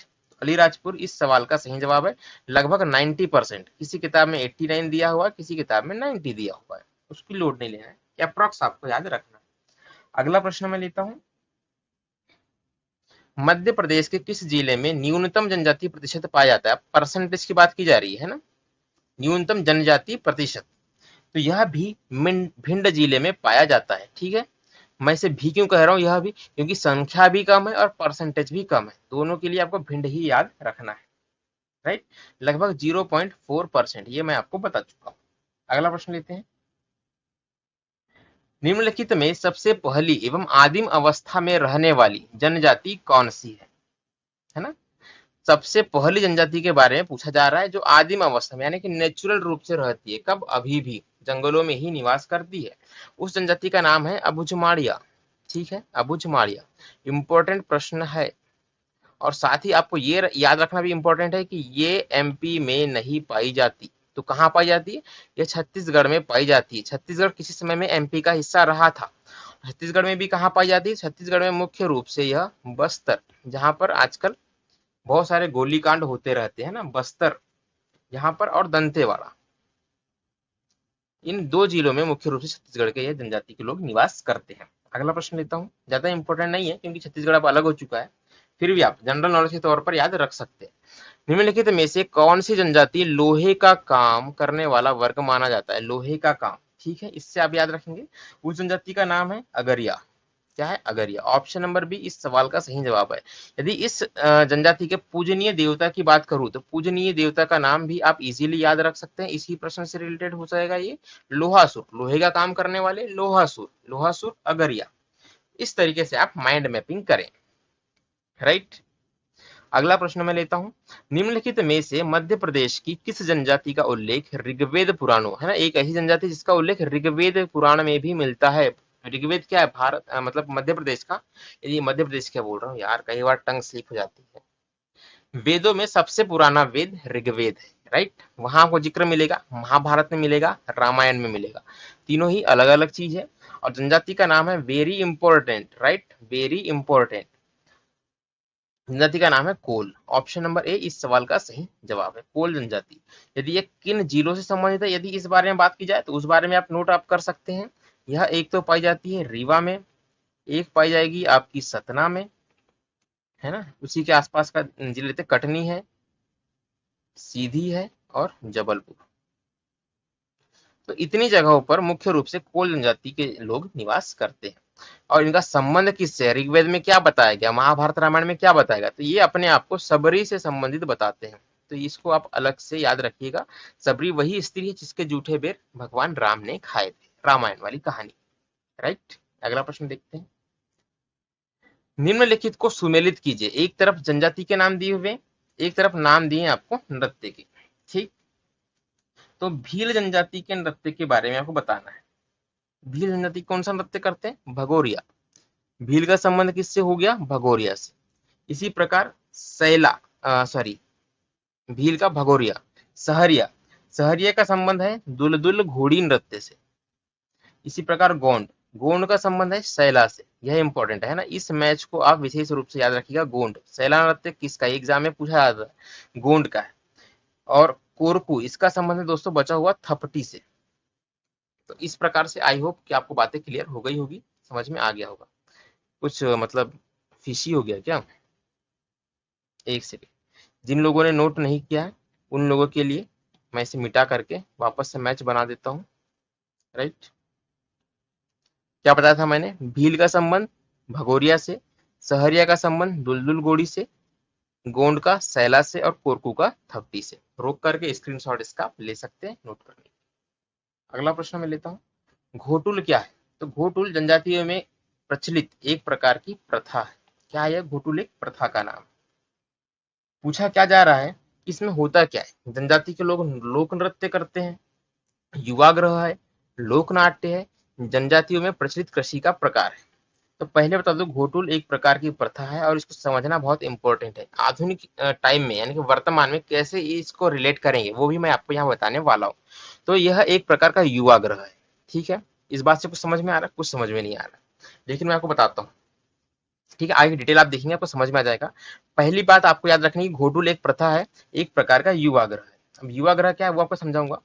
उससे पहले को मैं ये बता दूं कि यह मूड़िया जनजाति के में प्रचलित एक प्रकार की प्रथा है। किसमें? मूड़िया जनजाति। आपको एक बात याद रखनी है, होता क्या है युवाग्रह में कि रात्रि के समय में जो इस मूड़िया जनजाति के लोग हैं, इनमें जो सीनियर्स होंगे, जो सरपंच होते हैं ना, सीनियर्स जो मुखिया होते हैं जनजातियों के बेसिकली, उनकी उपस्थिति में युवा, उनकी उपस्थिति में क्या दोस्तों, युवा और युवतियां ये रात में आपस में मिलते हैं, है ना, इनकी एक मंडली बैठती है और वहां पर बताया क्या जाता है, उनमें इनके समाज की परंपराओं की शिक्षा दी जाती है। किसकी? परंपरा की शिक्षा दी जाती है। साथ ही यहाँ पर सेक्स एजुकेशन, ठीक है, सेक्स एजुकेशन ये आज की टर्म का टॉपिक है जिसके बारे में सबको बात करनी चाहिए, करता कोई नहीं है, लोग शर्माते हैं, है ना? इसी वजह से जो है रेप जैसे केस या इस प्रकार की जो रेप जैसी घटनाएं हैं ये भारत में हमें ज्यादा तौर पर देखने को मिलती है। यदि सेक्स एजुकेशन प्रॉपर हो तो इस प्रकार की घटनाओं को कम किया जा सकता है। तो आप देखें कि जनजाति के लोग जो जंगलों में निवास करते हैं, गाँव में निवास करते हैं, वो एक परंपरा के रूप में जिसका की नाम घोटुल है, वहां पर युवक और युवतियां जो कि एडल्ट हो चुके होते हैं वो मिलते हैं, सेक्स एजुकेशन के बारे में बात करते हैं, अपनी परंपराओं के बारे में बात करते हैं। और इसी मीटिंग में क्या होता है कि जो युवक और युवतियां एक दूसरे को आपस में पसंद करते हैं, है ना, कोई ना कोई किसी न किसी से गांव में प्रेम तो करता ही है ना, आप भी करते होंगे, हमने भी किया है और जो आने वाली पीढ़ी है वो भी करेगी, ऑब्वियस सी बात है। तो ये लोग क्या है, लिमिटेड एरिया में रहते हैं। तो यहाँ पर ये क्या करते हैं कि एक दूसरे युवा युवतियों को ये पसंद करते हैं, तो वो इस मीटिंग में बता सकते हैं, उनका विवाह करवा दिया जाता है। कितनी अच्छी प्रथा है ना। कम से कम प्यार के दुश्मन कहीं पर तो नहीं है, मुड़िया जनजाति में तो नहीं है, ये हम कह सकते हैं। अगला देखते हैं प्रश्न। कर्मा किस जनजाति का लोकप्रिय नृत्य है? एग्जाम में क्वेश्चन ये आता है, कर्मा इनमें से क्या है? यह पेंटिंग है, नृत्य है, नाटक है, किस जनजाति का है, यह पूछा जा रहा है। तो मुख्य रूप से यह गोंड और बैगा जनजाति के द्वारा किया जाता है। गोंड और बैगा दोनों ही सही जवाब है, तो ऑप्शन नंबर डी क्या हो गया, इसका सही जवाब हो गया, ब और स। अगला प्रश्न लेता हूं। निम्नलिखित में से मध्य प्रदेश की जनजातियों में कौन सी प्रजाति की विशेषताएं नहीं पाई जाती? कौन सी नहीं पाई जाती, यह पूछा जा रहा है। तो मध्य प्रदेश में मंगोलाइट इस प्रकार की विशेषताएं नहीं पाई जाती। मंगोलाइट विशेषता कहाँ पाई जाती है? तो यह पूर्वी भारत में पाई जाती है, मंगोलिया है ना। उस तरह के लोग यहाँ हमको देखने में मिलते हैं, मुख्य रूप से मणिपुर में। तो पूर्वी भारत में मंगोलियाइट इस प्रकार के लोग पाए जाते हैं। निग्रेटो और प्रोटो ऑस्ट्रेलाइट ये अपने मध्य प्रदेश में देखने को मिल जाते हैं। अगला प्रश्न देखते हैं। पातालकोट की भारियाओं को मध्य प्रदेश की अत्यंत पिछड़ी जनजाति घोषित किया गया। यह पातालकोट मध्य प्रदेश के किस जिले में पड़ता है? ठीक है, सीधा सीधा प्रश्न है। तो पातालकोट यह मिलता है हमको छिंदवाड़ा जिले में देखने को। छिंदवाड़ा में भी कहाँ देखने को मिलेगा? तो यह तामिया एक जगह का नाम है ना, तामिया तहसील हो सकती है, मुझे उतना जानकारी नहीं है अभी तामिया के बारे में। तामिया में मुख्य रूप से यह पातालकोट नाम की जगह पाई जाती है, जहां पर भारिया जनजाति के लोग निवास करते हैं और अत्यंत पिछड़ी जनजाति की श्रेणी में इनको रखा गया। और मैं बात करूं सहरिया और बैगा, इनको भी अत्यंत पिछड़ी श्रेणी में रखा गया। किसको? सहरिया और बैगा, राइट। अगला प्रश्न देखते हैं। भारोतिया निम्न में से किस जनजाति समुदाय से संबंधित है? भ से भारोतिया, राइट। तो भ से भील नहीं करना है इसको। भारोतिया अलग चीज है, भगोरिया अलग चीज है, ठीक है। इसको विशेष ध्यान देकर आपको पढ़ना है। तो भारोतिया यह बैगा इस जनजाति से संबंधित है और भगोरिया भील से। तो ऑप्शन नंबर सी इस सवाल का सही जवाब है। यदि पूछा जाए कि बैगा हमको किस स्थान पर देखने को मिलते हैं, मुख्य रूप से मध्य प्रदेश के किन जिलों में, तो यह हमको मिलेंगे मंडला, बालाघाट, इन जिलों में आपको मुख्य रूप से देखने को मिलेंगे, राइट। अगला प्रश्न लेता हूं। इस जिले में आदिवासी नागरिकों की संख्या कम है, मतलब किस जिले में आदिवासी कम संख्या में पाए जाते हैं, यह पूछा जा रहा है। तो यहाँ पर आदिवासी बहुत कम संख्या में पाए जाते हैं, क्या? श्योपुर में। तो आप देख रहे होंगे कि जो भी उत्तरी मध्य प्रदेश का हिस्सा है, यहाँ पर आदिवासी यानी कि एसटी की जनसंख्या बहुत कम है, ठीक है। एसटी मुख्य रूप से कहाँ मिल रहे हैं हमको देखने में? नर्मदा क्षेत्र के, सॉरी, नर्मदा के दोनों ओर, राइट। तो ऐसे भी आप एक मोटे मोटे तौर पर एक जनरल थिंग आप याद रख सकते हैं। ऑप्शन शॉर्टलिस्ट करने में ये आपको बहुत मदद करेगा, है ना। बार बार ये मैं कह रहा हूँ, ऑप्शन शॉर्टलिस्ट करना, क्योंकि एग्जाम में कहाँ से प्रश्न आएंगे, जीके का सिलेबस इतना बड़ा है, कुछ नहीं कहा जा सकता। तो जनरल आइडिया एक आपके माइंड मैप होना चाहिए, माइंड मैपिंग आपकी होना चाहिए, जनरल आइडिया आपको होना चाहिए, राइट। यदि मैं बात करूं बालाघाट की, तो बालाघाट में मुख्य रूप से बैगा जनजाति के लोग निवास करते हैं, ठीक है। यही मैं अगर बात कर लूं किसकी, यहाँ पर बड़वानी की, तो बड़वानी में ऐसा कुछ है नहीं, है ना। चलिए, तो मुख्य रूप से यह है। डिंडोरी में भी आपको बैगा देखने को मिल जाते हैं, राइट। तो जो कुछ है यही था इस प्रश्न के बारे में। अगला प्रश्न है, भारिया जनजाति मुख्यतः किस जिले में पाई जाती है? भारिया के बारे में आपको बता चुका हूँ कि कहाँ पर? पातालकोट, कहाँ पर? छिंदवाड़ा जिला। तो यहाँ पर आपको भारिया जनजाति देखने को मिलती है। छिंदवाड़ा के अलावा जबलपुर में भी आपको भारिया जनजाति के लोग मुख्य रूप से निवास करते हुए मिलेंगे। धार जिला, भील, राइट, ये आपको याद रखना है। अगला प्रश्न लेते हैं। इनमें से कौन सी जनजाति मध्य प्रदेश में नहीं है? राइट, बहुत ही इंपॉर्टेंट है। कौन सी नहीं है यह पूछा जा रहा है। तो गोंड मिलते हैं, भील मिलते हैं, कोरकू मिलते हैं, भूटिया ये नहीं मिलते। ऑप्शन नंबर बी इस सवाल का सही जवाब है। अगला प्रश्न लेता हूं। कौन सी अनुसूचित जनजाति सामान्यतः मध्य प्रदेश में नहीं पाई जाती है? जनजाति के बारे में बात की जा रही है, एसटी के बारे में बात की जा रही है, ठीक है। मध्य प्रदेश में नहीं मिलती यह पूछा जा रहा है। तो यहाँ पर जो मुंडा जनजाति है यह मध्य प्रदेश में देखने को नहीं मिलती। गरासिया मिलते हैं, भील मिलते हैं, बंजारा मिलते हैं। तो मुंडा कहाँ पर मिलेंगे आपको? यह हमको झारखंड में देखने को मिलते हैं, है ना, मध्य प्रदेश में नहीं मिलते। अगला प्रश्न है, सहरिया सामुदायिक रेडियो केंद्र का शुभारंभ किस स्थान पर किया गया था? सहरिया, यह उत्तरी मध्य प्रदेश में हमको देखने को मिलते हैं, तो उत्तरी मध्य प्रदेश में ही कहीं पर इसका सेंटर, रेडियो केंद्र का सेंटर हो सकता है। तो ये हमको मिलता है शेषईपुरा में देखने को। और शेषईपुरा किस जिले में आता है? तो ये श्योपुर जिले में आता है। अगला प्रश्न लेते हैं। बादल भोई आदिवासी संग्रहालय किस स्थान पर स्थित है? बादल भोई है ना, इंपॉर्टेंट है, आईएमपी कर इसे नोट करना है। यह हमको बादल भोई हमको छिंदवाड़ा में देखने को मिलता है। तो ऑप्शन नंबर सी इस सवाल का सही जवाब है, छिंदवाड़ा। बादल भोई रिलेटेड टू छिंदवाड़ा। इसके अलावा आपको 2 पॉइंट आपको नोट के रूप में आपको लिखने हैं, राइट, जो संग्रहालय से संबंधित है। बात का होती है जनजातीय सांस्कृतिक संग्रहालय। किसकी बात होती है? जनजातीय, आपके लिए लिख देता हूं मैं यहाँ पर, जनजातीय सांस्कृतिक संग्रहालय। यह है दोस्तों भोपाल में, राइट, भोपाल। दूसरी बात आपको याद रखनी, तीसरी बात आपको याद रखनी है, आदिवासी कला संग्रहालय।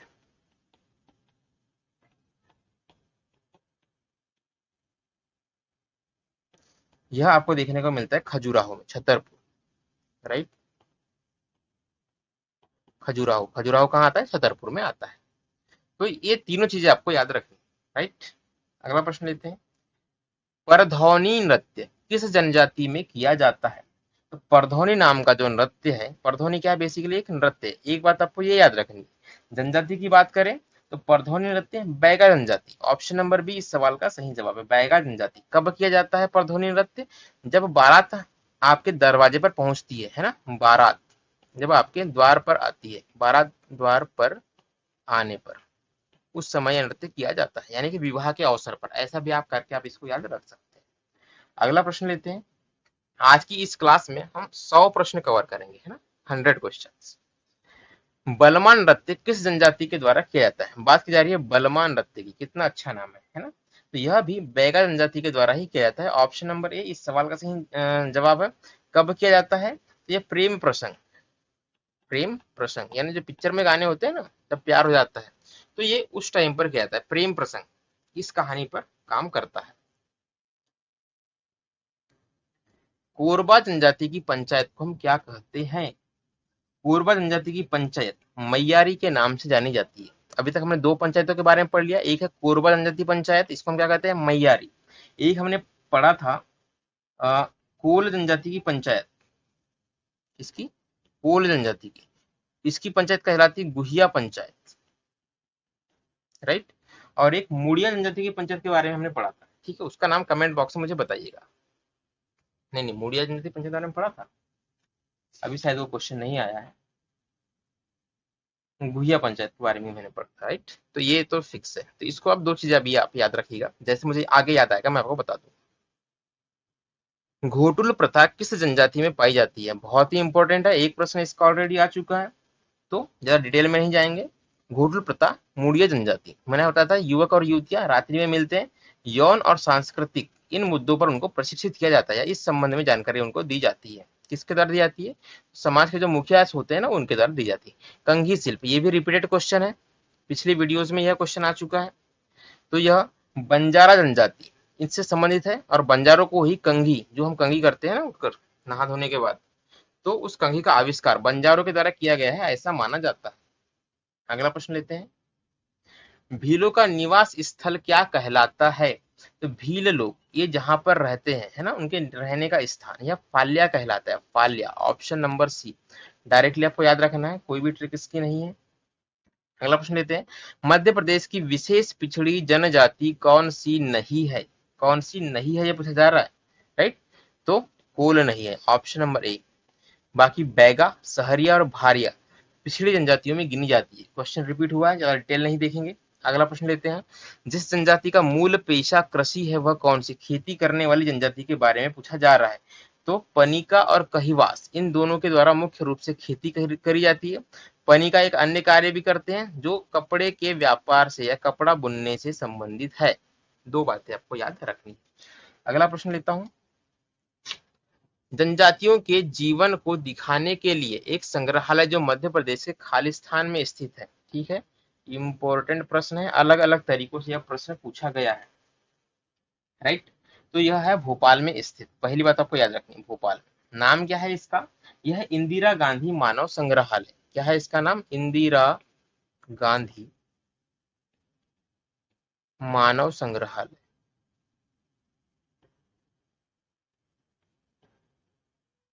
अगला प्रश्न लेते हैं, भोपाल में है, आपको याद रखना है, ठीक है, बहुत ही इंपॉर्टेंट प्रश्न है भाई। मध्य प्रदेश में आम जनजाति जिनके लिए गोदना जीवन शैली का अभिन्न हिस्सा है। गोदना जीवन शैली बहुत ही इंपॉर्टेंट प्रश्न है ना, वेरी आईएमपी। यदि पूरे विश्व में हम बात करें तो एक कल्चर चलता है जिसको हम क्या कहते हैं, टैटू कल्चर। बहुत से लोगों ने बनवाया भी होगा जो इसको देख रहे होंगे वीडियो को, टैटू। तो ये कोई मतलब मॉडर्न कल्चर नहीं है, यह एक जनजाति से ही उत्पन्न हुआ कल्चर है। उसमें इसको गोदना के नाम से जाना जाता है, जिसमें क्या होता है, बॉडी पर कुछ आकृतियां बनाई जाती है। राइट। तो यह बैगा जनजाति के द्वारा इस जनजाति का अभिन्न हिस्सा है, बनाया जाता है, ये हम कह सकते हैं। राइट। गोदना जीवन शैली रिलेटेड टू बैगा। और ये गोदना है क्या है, एक तरह का टैटू ही यह होता है, परमानेंट टैटू। राइट, मिटता नहीं है। अगला प्रश्न लेते हैं, विशेष जनजाति की जनसंख्या में नंबर 1 स्थान पर राज्य कौन सा है? तो मध्य प्रदेश के बारे में पढ़ रहे हैं, दूसरा कैसे हो सकता है? ऑप्शन नंबर सी इस सवाल का सही जवाब है। जनजातियां जिनका नाम उन्हें प्रायद्वीपीय भारत के पुराने हिस्से से मिला है। यदि आपको प्रायद्वीपीय भारत का यानी कि दक्षिण भारत का पुराना हिस्सा कौन से हिस्से का वो पार्ट है, यदि आपको ये भी पता हो तो भी आप इस सवाल का सही जवाब दे सकते हैं। मध्य प्रदेश कह रहा हूँ, भारत के प्रायद्वीपीय भारत को हम गोंडवाना लैंड के नाम से जानते हैं ना, ये गोंडवाना लैंड का हिस्सा माना जाता है, गोंडवाना लैंड का हिस्सा माना जाता है। क्या हो गया यह? गोंड इसका सही जवाब हो गया। प्रश्न को पढ़िए, आंसर दीजिए, कुछ नहीं रखा है। अगला प्रश्न आप देख रहे होंगे कि आप, यदि आप मेरा वीडियो कंटिन्यू, यदि आपने यहाँ तक देखा है तो अब आपको जनरल आइडिया लग गया होगा किस तरह के प्रश्न पूछे जा रहे हैं, कैसे आप उनके जवाब दे सकते हैं। और कुछ लोग तो ऐसे होंगे कि मतलब प्रश्न रिपीट हो रहे हैं तो जवाब दे भी सक रहे होंगे। राइट, दे रहे होंगे। तो यदि आपको जवाब देते बन रहा है, वीडियो पॉज करके कोशिश कीजिए जवाब देने की, ढूंढने की। यदि आपसे बन रहा है तो आपने वीडियो बहुत ध्यान से देखा, आपको चीज समझ में आ रही है। राइट, नहीं आ रही है कोई बात नहीं, एक बार रिपीट कर लीजिए, चीजें आपको याद हो जाए, टेंशन नहीं लेना है। मध्य प्रदेश में कुल कितनी स्वीकारी चिन्हित जातियां कितनी है, यह पूछ रहा है। कितनी जातियां हैं, राज्य जातियों के बारे में पूछा जा रहा है। तो वर्तमान में इनकी संख्या दोस्तों 43। कितनी है? 43, यह वर्तमान में है ना। और 46 यह पहले थी। यह क्या थी? पहले थी। अभी वर्तमान में 43 है। 3 को इस लिस्ट से निकाल दिया गया है। तो ये दोनों ही बातें आपको याद रखनी है। कौन सा जवाब सही है मैं डिसाइड नहीं कर पा रहा हूँ, ये आपको ही डिसाइड करना है। राइट, जो डिटेल थी मैंने आपको बता दी। निम्नलिखित में से कौन सी जनजाति मध्य प्रदेश की नहीं है? राइट, इसका मतलब ये है कि आपको मध्य प्रदेश की जनजातियों की एटलीस्ट नाम तो याद होना चाहिए। जो क्लास शुरू से देख रहे हैं वो इजीली बता पाएंगे। भील के बारे में हम पढ़ चुके हैं, गोंड के बारे में पढ़ चुके हैं, कोरकू के बारे में पढ़ चुके हैं, तो क्या बच गया? जौनसारी नहीं है। तो कहाँ की जनजाति भाई साहब जौनसारी? उस बारे में आपको याद तो नहीं रखना है, लेकिन जनरल नॉलेज के लिए आपको बता देता हूँ, यह उत्तराखंड इस क्षेत्र की जनजाति है। अगला प्रश्न है, निम्नलिखित में से गोंडों की उत्पत्ति किस शब्द से मानी जाती है? तो गोंड शब्द की उत्पत्ति, पहली बात, गोंड शब्द की उत्पत्ति के बारे में बात की जा रही है। राइट। तो इनकी उत्पत्ति जो हुई तेलुगु भाषा से हुई है। कहाँ से हुई है? तेलुगु भाषा से। एक बात तो आपको ये याद रखनी है। दूसरी बात आपको याद रखनी है, तेलुगु भाषा के शब्द कोंड से हुई है। किससे हुई है? कोंड से। तो यही इसका सही जवाब हो जाएगा, ऑप्शन नंबर 1 कोंड। इसका अर्थ क्या होता है? तो कोंड का अर्थ होता है तेलुगु भाषा में पर्वत, यानी कि पर्वत में रहने वाली जनजाति। कौन सी है? गोंड। कहाँ रहती है? पर्वत। पर्वत कहाँ पर होते हैं? नदियों के पास में। नदी कौन सी है? तो नर्मदा है। तो नर्मदा कहाँ होंगे? दोनों तरफ। राइट, दोनों तरफ पर्वत होंगे, दोनों तरफ होंगे। पर्वत के नाम कौन से हैं? जियोग्राफी पढ़ी तो वो भी आप बता देंगे, है सतपुड़ा है कि विंध्याचल है। राइट। प्रश्न लेते हैं 67, संस्कृत भाषा के किस शब्द से भिल शब्द बना है? तो भिल शब्द मैंने आपको बताया किससे बना है? भिल से। ऑप्शन नंबर सी इस सवाल का सही जवाब है। भाषा का शब्द है संस्कृत। अगला प्रश्न लेते हैं,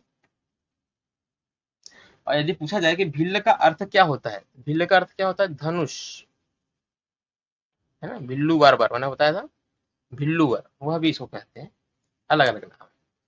निम्न में से मध्य प्रदेश की किस जनजाति में अपहरण विवाह अधिक प्रचलित है? अपहरण विवाह क्या होता है कि लड़की को लेकर भागा, यानी भागकर शादी कर रहा है, इस वर्ड को हम कहते हैं ना भागकर शादी करना, तो वही होता है अपहरण विवाह। तो ये एक प्रथा के रूप में प्रचलित है एक जनजाति में, है ना, कितनी अच्छी बात। भील जनजाति, राइट। मतलब जनजातियों ने ही प्यार को बचा के रखा, मुझे तो ऐसा लग रहा है इस वीडियो को मतलब बनाते हुए। बहुत मजा आ रहा था जब मैं इसके बारे में पढ़ रहा था, राइट। अगला प्रश्न लेते हैं। निम्नलिखित में से किस जाति को जंगलियों के भी जंगली इसकी संज्ञा दी जाती है? जंगलियों के भी जंगली, तो इसके बारे में मैंने आपको क्या बताया था, एक तो है अबूझमाड़, है ना, ये एक जनजाति का नाम है, इसको आपको याद रखना है। यह अब मध्य प्रदेश में नहीं पाई जाती, तो मध्य प्रदेश में कौन सी पाई जाती है? ये अबूझमाड़, एक तो ये इसका सही जवाब हो सकता है। दूसरी बात भारिया, भारिया कहाँ पर रहते हैं? तो ये पातालकोट में रहते हैं, राइट, पातालकोट में। विशेषता क्या है कि अभी भी जंगलों में ही रहते हैं, जंगलों पर ही इनकी जीवन का जो साधन है, जीविकोपार्जन का साधन है, वो जंगल पर ही निर्भर है, लकड़ियों से निर्भर है, और खाना पीना सब कुछ इनको जंगलों से ही मिलता है। हालांकि हालात अब थोड़े थोड़े सुधर रहे हैं, पर ये अभी तक के पूर्णतः जंगलों पर ही निर्भर है, ऐसा कहा जा सकता है। प्रश्न नंबर 70 है। निम्नलिखित में से किस जनजाति के प्रमुख देवता बूढ़ा देव है? इंपॉर्टेंट प्रश्न है, बूढ़ा देव किस जनजाति के देवता हैं, ये पूछा जा रहा है। ये बैगा जनजाति के देवता है। बैगा जनजाति कहाँ पर निवास करते हैं? ये साल के वृक्षों में निवास करते हैं, इसलिए साल के वृक्षों को बैगा जनजाति में पवित्र माना जाता है। साल का वृक्ष बूढ़ा देव, बैगा।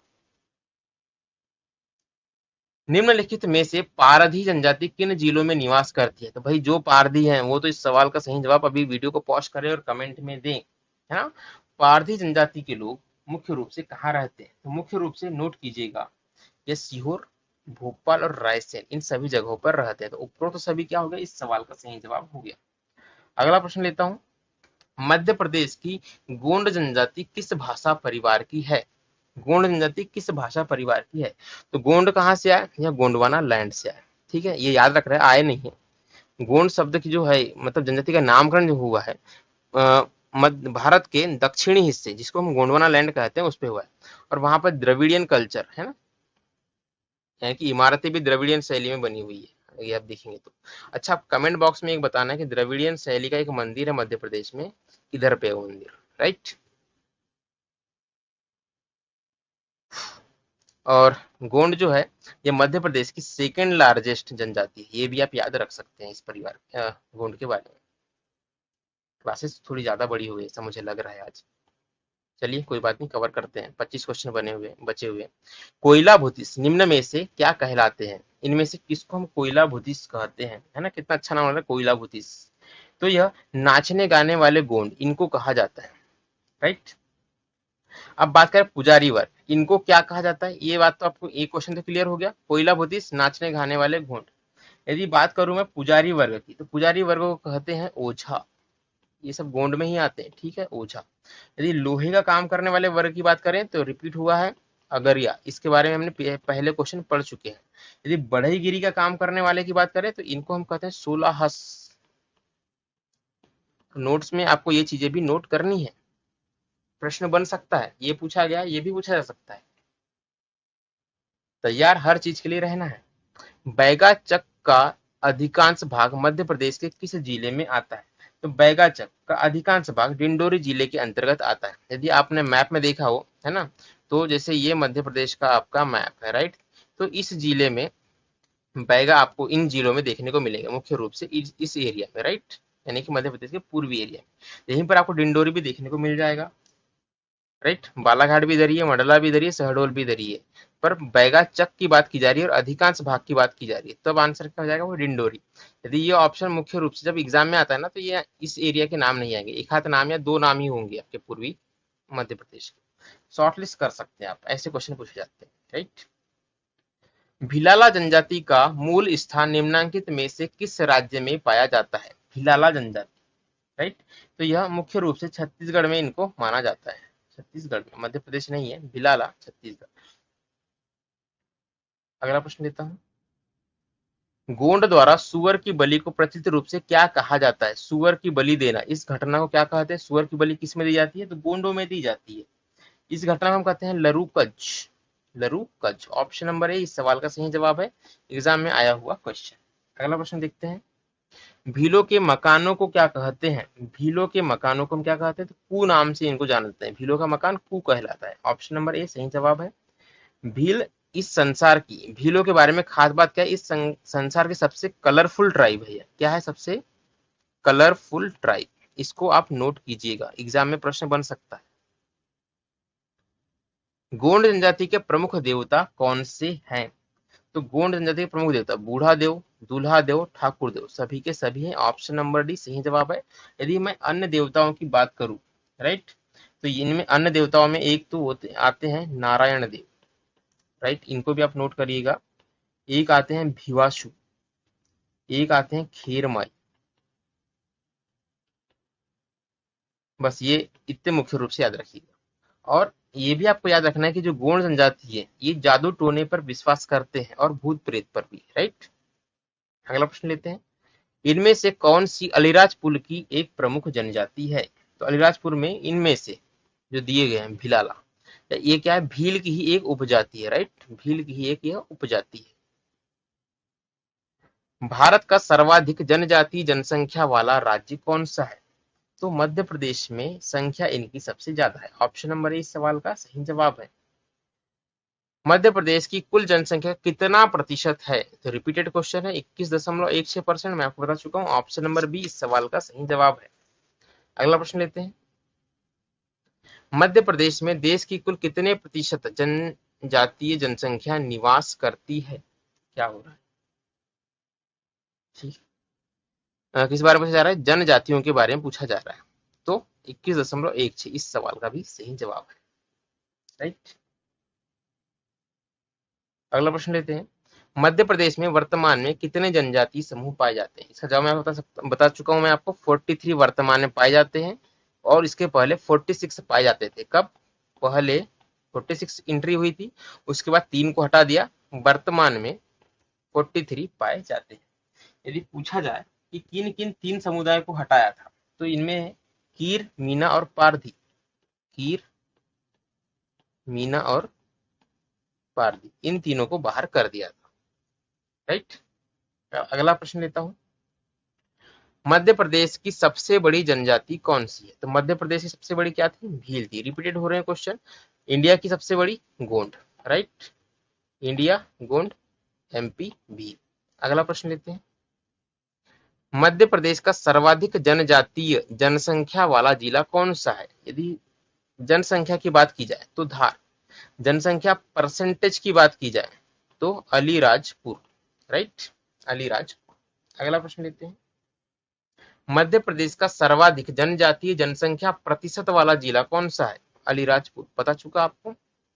अगला प्रश्न लेते हैं, मध्य प्रदेश का न्यूनतम जनजातीय जनसंख्या वाला जिला कौन सा है? ये भी मैं आपको बता चुका, भिंड है। तो ये जो बता चुका मैं बोल रहा हूँ आपको बार बार, ये सारे के सारे प्रश्न इंपॉर्टेंट है, इसलिए रिपीट हो रहे हैं। बहुत सारे एग्जाम में पूछे गए, तो इनको जो रिपीट हो रहे हैं ना, ये तो अभी तक याद ही हो गए होंगे आपको। इसलिए मैं कह रहा था रट्टा नहीं मारना है, याद करना, याद नहीं करना है आपको, खुद ही याद हो जाएगा। मध्य प्रदेश सॉरी भारत सरकार की अधिसूचना द्वारा 2003 में कौन सी जनजाति मध्य प्रदेश की जनजाति सूची से विलोपित कर दी गई? विलोपित कर दी गई का मतलब क्या है कि हटा दी गई। मैंने कहता था कीर, मीना और पारधी, तो उपरोक्त तो सभी इस सवाल का सही जवाब हो जाएगा। Option number D. कब हटाई थी? 2003 में। मध्य प्रदेश की विशेष पिछड़ी जनजाति कौन सी है? विशेष रूप से पिछड़ी पूछा जा रहा है, तो ऑप्शन नंबर डी इस सवाल का सही जवाब है। उपरोक्त सभी विशेष पिछड़ी जनजाति है। अगला लेते हैं, मध्य प्रदेश की आपदाग्रस्त जनजाति कौन सी? आपदाग्रस्त कौन सी होगी? जो जंगल में निवास करेगी, राइट। तो सभी की सभी जनजाति कहाँ निवास करती है? मुख्य रूप से जंगल में, जंगल के आसपास। सभी के सभी क्या हो गई? आपदाग्रस्त हो गई। अगला प्रश्न लेते हैं, मध्य प्रदेश की सर्वाधिक कुपोषण की समस्या से ग्रसित जनजाति, very important, right, very important, सर्वाधिक कुपोषण की जनसंख्या से ग्रसित पूछा जा रहा है। तो ग्वालियर चंबल संभाग में पाई जाने वाली सहरिया जनजाति सबसे कुपोषित जनजाति है। एग्जाम में बहुत बार रिपीट हुआ है। सहरिया जनजाति कहाँ पाई जाती है? यह मुख्य रूप से श्योपुर, श्योपुर में पाई जाती है, राइट। अगला प्रश्न देखते हैं, मुख्य रूप से श्योपुर में नहीं, मतलब श्योपुर की सबसे ज्यादा कुपोषित है। भील शब्द का किस भाषा के शब्द से निर्मित हुआ है? तो भील शब्द मैंने आपको बता दिया था, तमिल भाषा के शब्द से बना हुआ है, तमिल भाषा के शब्द भिल्ल से बना हुआ है, इसको हम बिल्लू बर या भिल भी कहते हैं। अर्थ क्या होता है इसका? धनुष, राइट। क्या होता है इसका अर्थ? धनुष। अगला प्रश्न लेता हूँ। भील जनजाति का निवास क्षेत्र मध्य प्रदेश राज्य के अलावा और कौन से राज्यों में है? Very important, right. तो मध्य प्रदेश के अलावा मध्य प्रदेश से लगे हुए राजस्थान, कहां से लगा हुआ है? मालवा क्षेत्र से। गुजरात कहां से लगा हुआ है? मालवा क्षेत्र से। महाराष्ट्र मालवा क्षेत्र से। तो ऑप्शन नंबर डी इस सवाल का सही जवाब है। यदि आपको पता हो कि भील जनजाति मध्य प्रदेश के कौन से हिस्से में रहती है तो उसके आसपास के राज्य, इस तरह से आप ऑप्शन को शॉर्टलिस्ट कर सकते हैं। यदि ऐसा प्रश्न है, इजी है। ऐसा प्रश्न कहां पर आता है? पीएससी में, राइट। यदि यही प्रश्न अगर एमपी पुलिस में आए तो कैसा आएगा? एक नाम दिया रहेगा गुजरात, राइट। बाकी के ऑप्शन यहाँ पे रहेंगे, उत्तराखंड रहेगा, यहाँ पर आपका झारखंड रहेगा और यहाँ पर आपका मणिपुर रहेगा। तो इस प्रकार से दूर दूर के रहेंगे, इसलिए माइंड मैपिंग करना जरूरी है, मैंने कहा था। एमपी में आएगा, सॉरी, जो एमपी पुलिस एग्जाम में आएगा तो ऐसे ऑप्शन रहेंगे, पीएससी के एग्जाम में आएगा तो नजदीक नजदीक में ऑप्शन रहेंगे, है ना, कंफ्यूजिंग ऑप्शंस। अगला प्रश्न लेते हैं। भील जनजाति महाभारत कालीन किस व्यक्ति को अपना पूर्वज मानती है? भील के पूर्वज की बात की जा रही, तो वह व्यक्ति, महान व्यक्ति जिसने अपना अंगूठा काट दिया था, नाम क्या है उनका? एकलव्य। इसका अपना आराध्य मानती है ना। एकलव्य क्या थे? धनुर्धारी थे। क्या थे? धनुर्धारी। और भील शब्द की उत्पत्ति कहां से हुई? भिल्ल से हुई है, तमिल भाषा का शब्द है, इसका अर्थ भी क्या है? धनुष ही है, राइट। तो ऐसे भी ये आपस में रिलेट करते हैं। अगला प्रश्न लेता हूं। निम्नलिखित में से कौन सी जनजाति भील समुदाय से संबंधित नहीं है? यह पूछा जा रहा है, राइट। क्या नहीं है? तो इनमें से पोथरिया जनजाति यह भील समुदाय से संबंधित नहीं है। बाकी भिलाला, रावल भील, पटलिया भील, बरेला, आवलिया, जमुनिया, ये सब भील जनजाति के अंतर्गत ही आती है। इनके अलावा बात की जाए तो एक आते हैं तड़वी भील, राइट। ये इंपॉर्टेंट है ना, तड़वी भील को आप विशेष रूप से याद रखेंगे। तड़वी भील और रथियास बोला, रथियास बोला, ये दो भी भीलों के अंतर्गत ही आते हैं। इसको आपको विशेष रूप से याद रखना है, तड़वी भील। अगला प्रश्न लेता हूं। भील जनजाति में सबसे बड़ी उप जनजाति कौन सी है? तो वह है रावल भील, राइट। रावल भील सबसे बड़ी। ऑप्शन नंबर डी इस सवाल का सही जवाब हो जाता है। अगला प्रश्न देखते हैं। भील जनजाति कौन सी मानव प्रजाति का प्रतिनिधित्व करती है? मानव प्रजाति का प्रतिनिधित्व करने वाले, यानी कि मानव प्रजाति का प्रतिनिधित्व कैसे करती है? तो इनके शरीर की संरचना के आधार पर यह कहा गया है, ठीक है। किस तरह से दिखाई देते हैं? तो प्रोटो ऑस्ट्रेलाइट, इस तरीके से ये आपको देखने को मिलते हैं। तो ये इसका सही जवाब हो जाता है ऑप्शन नंबर ए। अगला प्रश्न लेता हूं। भील जनजाति की कौन सी उप जनजाति मुस्लिम धर्म को मानती है ना। कुछ ऐसे भील भी जनजाति है, वैसे मुख्य रूप से तो यह किसका हिस्सा माने जाते हैं? हिंदू का। मुख्य रूप से क्या माने जाते हैं? हिंदू का। अधिकतर जनसंख्या हिंदू है, लेकिन इनमें एक ऐसी उप जनजाति भी जो अपने आप को मुस्लिम धर्म से मानती है, इसलिए यह प्रश्न क्या हो जाता है? इंपॉर्टेंट। और वह कौन सी जनजाति है? तो वह तड़वी भील है। इसलिए मैंने आपसे कहा था कि तड़वी भील को इंपोर्टेंट के तौर पर याद आपको रखना है। तो मेरी बात आप कभी कभी मान भी लिया कीजिए। हुआ क्या था एक्चुअली में, जो हमारे एक शासक हुआ करते थे औरंगजेब, क्या नाम था इनका? औरंगजेब। इनका मालवा पर शासन था, राइट। और मालवा क्षेत्र में ही भील पाए जाते हैं। तो इन्होंने एक कर लगाया था जिसका नाम क्या था? जजिया कर। किस है? जजिया कर। किस पर लगता था ये? जो नॉन मुस्लिम है, जो मुस्लिम नहीं है, उनको जजिया कर देना पड़ता था। तो कर से बचने के लिए क्या किया था? ये तड़वी भील है, इन्होंने मुस्लिम धर्म को अपना लिया था, इसलिए मुस्लिम धर्म को मानती है। तो ये इस प्रश्न से संबंधित पूरी की पूरी जानकारी है। इसी के साथ हमारी यह आज की क्लास समाप्त होती है। यह क्लास कैसी लगी, नया फॉर्मेट कैसा लगा, पहले आप क्या बताना है कि इस फॉर्मेट में पढ़ाऊं या जो पुराना फॉर्मेट चल रहा था वही चलने दूं। अभी मेरा सिस्टम सुधर कर आ जाएगा एक दो दिन में, ठीक है। फिर क्लासेस रेगुलर हो जाएगी। तो वो ज्यादा अच्छा लग रहा था या ये ज्यादा अच्छा लग रहा है, मुझे कमेंट करके बताइएगा फॉर्मेटिंग के बारे में, राइट। थोड़े स्लाइड्स वगैरह चेंज हो गए हैं। ये पीडीएफ पे बनी हुई है, वो पीपीटी पे बनी हुई क्लास थी, राइट। ये पीडीएफ पे बनी, वो पीपीटी पे थी। तो कौन सी अच्छी है, पीडीएफ या पीपीटी? ये है पीडीएफ, आज की क्लास पीडीएफ, पुरानी क्लास पीपीटी। कमेंट बॉक्स में बताना है पीडीएफ वाली ज्यादा मतलब विजुअल अच्छा आ रहा था, पीपीटी का विजुअल अच्छा आ रहा है, कमेंट बॉक्स में मुझे बताएंगे, वैसी ही क्लासेस में बनाऊंगा। नहीं बताएंगे तो जो मुझे मन कर रहा है वो मैं बना दूंगा, कोई दिक्कत नहीं है। क्लास अच्छी लगी हो, जानकारी अच्छी लगी हो, वीडियो को लाइक करना ना भूले। लाइक से मोटिवेशन मिलेगा और क्लास में ज्यादा मोटिवेट होकर आपके लिए बनाऊंगा। आपको इस चैनल को सब्सक्राइब करना है। क्यों करना है? 1000 सब्सक्राइबर टारगेट पूरा करना है। यदि 1000 सब्सक्राइबर टारगेट पूरा होगा, उससे होगा क्या? यूट्यूब चैनल लंबे समय तक सस्टेन कर पाएगा। अगर यह पूरा नहीं होगा, यूट्यूब चैनल बंद हो जाएगा, ऑटोमेटिकली वीडियोस आना बंद हो जाएगी, नया चैनल मुझे बनाना पड़ेगा। पढ़ना तो मैं बंद नहीं करूंगा, मुझे अपने लिए भी पढ़ना है। मैं पढ़ रहा हूँ, उसका फायदा आपको मिले इसलिए मैं आपको पढ़ा रहा हूँ। सारे के सारे कोर्सेज फ्री हैं। टारगेट पूरा होगा तो आपको एमपीपीएससी मेंस का, जो कि अभी तक यूट्यूब पर उपलब्ध नहीं है, सर्च कर लीजिएगा, यूट्यूब पर किसी ने भी एमपीपीएससी मेंस का पूरा कोर्स नहीं करवाया है। 3 सब्जेक्ट मैं पहली बार आपके पूरे कवर करवाऊंगा, और वो भी बिल्कुल फ्री है ना, कहीं पर भी कोई भी पेड वीडियोस नहीं आएगी। टारगेट बस आपको एक काम करना है, चैनल सब्सक्राइब करना है, दोस्तों को फॉरवर्ड करना है, उनको भी अगर उनके लिए फायदेमंद है तो सब्सक्राइब खुद ही कर लेंगे। जो जो पढ़ने वाले बच्चे उनको ही करना है ना, सब फॉरवर्ड करने का मतलब ये नहीं कि आपने बस उठाया व्हाट्सएप और सबको ही भेज दिया आपने, ऐसा नहीं। जो पढ़ने वाले बच्चे हैं, जो इंटरेस्टेड है, उनको ही भेजना है। एक हाथ वीडियो देखेंगे और सब्सक्राइब कर लेंगे। टारगेट जल्दी पूरा होगा, कोर्स जल्दी लॉन्च हो जाएगा। तो चलिए दोस्तों, आज की बात मैं समाप्त करता हूँ। Thanks for watching.